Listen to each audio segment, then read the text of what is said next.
Hello, and this is a partial update to Operation Vagabond Falcon. The car is done, and thank you, Bruce, for being able to do this for us. And what you're seeing over the next month and why there haven't been any updates to Operation Vagabond Falcon is because now it's a long test and tune time. The car works. It drives. You drive it for a week and then something comes loose, tighten it up. You drive it for another week, something comes loose, tighten it up. Bruce had it in its shop. He looked it over. Everything looks fine. The big thing we're doing is just getting the brakes tuned in. Nothing too major, but it's just the kind of stuff that requires patience. Is it fun to drive? Yeah, it moves. We have about 1,000 miles on the car right now. And so far, everything's fine. Running a bit warm, but it is 95 degrees here in Pennsylvania, and only I've been taking it out on cool days. Of course, we're not going to really have to worry about temperature because we're here on the East Coast, and in about 2.5 months to 3 months, no problem, because it'll be cold outside. We're definitely going to do a whole review on the car when it's all broken in and we can really get... What's that spot? What's that? Is that wet? Is that new?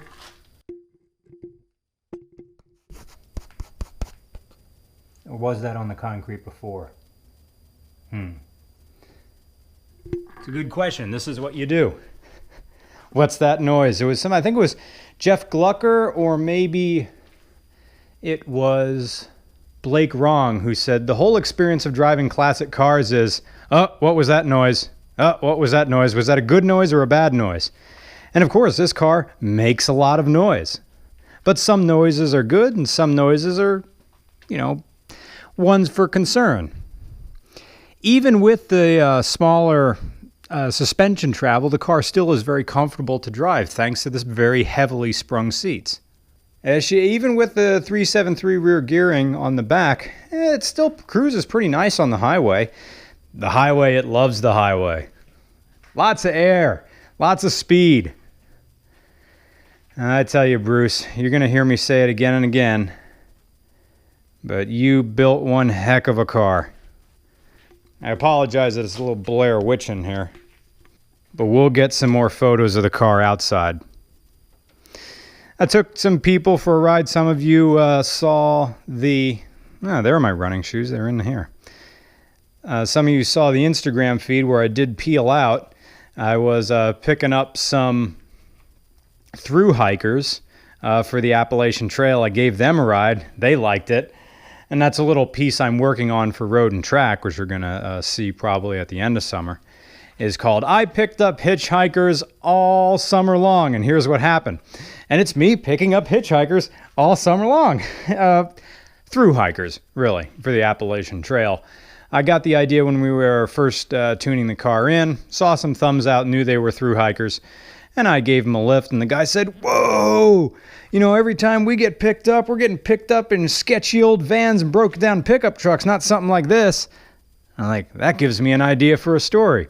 So in exchange for giving them rides to Cabela's and Walmart and to resupply and stuff, why not use the time to tune the car in, give them rides, and also get a story for Road and Track out of them? And you saw the engine bay before, but why not? I'll have another look here. Oh, the Redeemer. Oh, still nice and clean. I can't complain about the power. We don't know how much power it's making. We're not going to put it on the dyno until everything's all tuned in and we have a fresh set of oil in it, which means I have about 1,000 more, maybe 2,000 more miles to go. And then the break-in oil, which is just regular full synthetic, we'll take out. And then you can really let the motor rip. 3,000 miles, the engine will be broken in nicely with fresh set of oil. As engines break in, the piston rings, there'll be a little bit of shavings, a little bit of metal will come out of the oil. You want to make sure that oil is out of the system before you really start ramping on the motor. You want to take it easy that first 3,000 miles.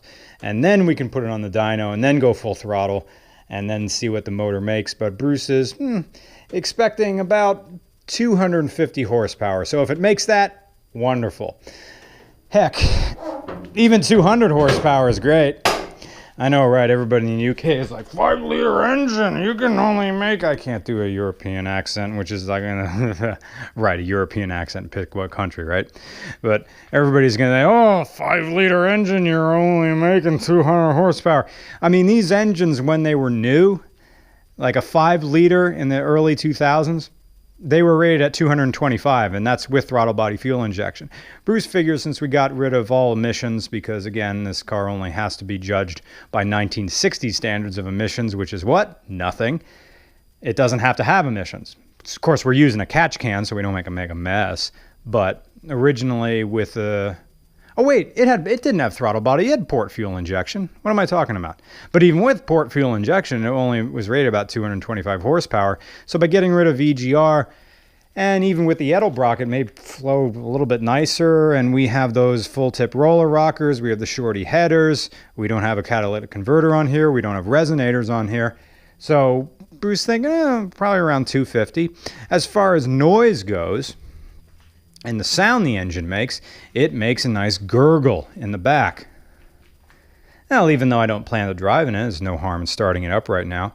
And you can hear the difference of sound that you hear coming from front to back.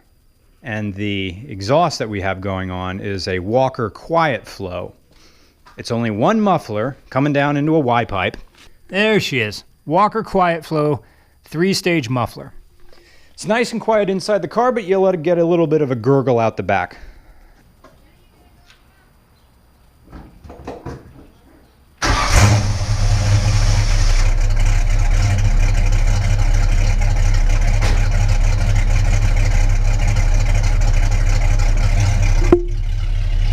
When you're out at the back of the car, you get the gurgling sound.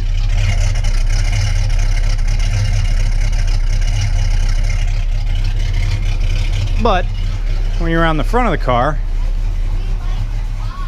thank you. But up here at the front, the engine up here doesn't make much noise. And when you're inside the car, not much going on in here. Of course, the Dynamat helps. Alrighty. More Vagabond Falcon videos as this car gets broken in more. Thank you.